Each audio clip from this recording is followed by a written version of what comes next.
நண்பர்களே, இன்னைக்கு நம்ம கோலப்பொடி எப்படி உற்பத்தி பண்ணுறாங்கிறத நம்ம பார்க்கலாம். இந்த பாருங்க, அரைச்சி கல்லை அரைச்சி இந்த வழியாக ஓவர், அதாவது அன்சைஸ் ஃபுல்லாக இது வழியாக தான் வரும். இது வழியாக இந்த கண்வேறு வழியாக நேராக உள்ளே போகும். போய் இந்த சூட்டு வழியாக கீழே இறங்கி, இதுதான் மெயினாக அரைக்கிற இடம். இந்த பெல்ட்டு சுற்று பார்த்தீங்கன்னா இது மூலியமாக அரைப்பட்டு இந்த மிஷின் வழியிலேருந்து கீழே இப்படியே இது வழியாக இங்கே விழுகும். இங்கே விழுந்து இது வழியாக மறுபடியும் ஒரு கன்வேயர் வழியாக இது நேராக இந்த போகுது பாருங்க, இப்படியே போகும்.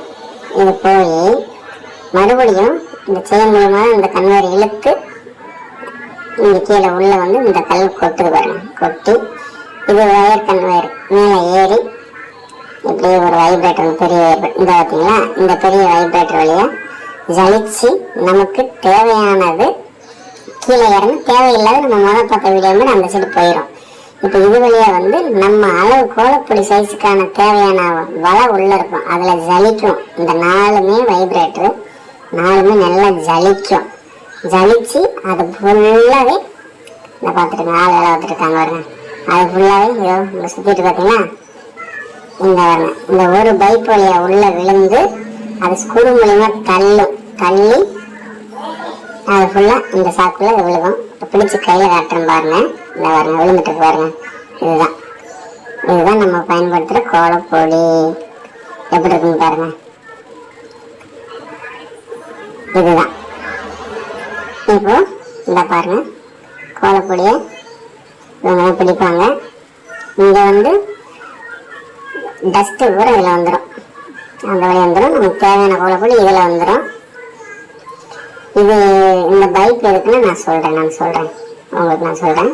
இந்த பைப் வந்து தூசை பூரா இழுக்கிறதுக்கு வந்து இது பயன்படும். இந்த பைப்பு பறக்கிற தூசை பூரா இழுத்துற இந்த பைப்பு மூலிமா இழுத்து போயிடும். அது ஒரு மிஷின் இருக்குது, அதையும் உங்களுக்கு காட்டுறேன். இப்போ பேக் பண்ண இந்த கோலப்பொடியை இந்த வண்டியில் வச்சு இழுத்துக்கிட்டு கொண்டு போய் நேராக வந்து அங்கே ஃபுல்லாக மொத்தமாகவே ஒரு குடோனில் போட்டு அடுக்கி வச்சுருப்பாங்க. அந்த குடோனில் கொண்டு போய் அடுக்கி வச்சுருவாங்க. இப்போ இது இதை எதுக்கு பண்ணுறாங்கன்னா, இப்போ நம்ம காற்று உரியுது பார்த்தீங்களா, அந்த பறந்துட்டு இருக்க தூசை ஃபுல்லாகவே இந்த பை வழியை வந்து கீழே ட்ரம் இருக்கு பார்த்தீங்களா, அங்கே தான் பூரா நிற்கும்.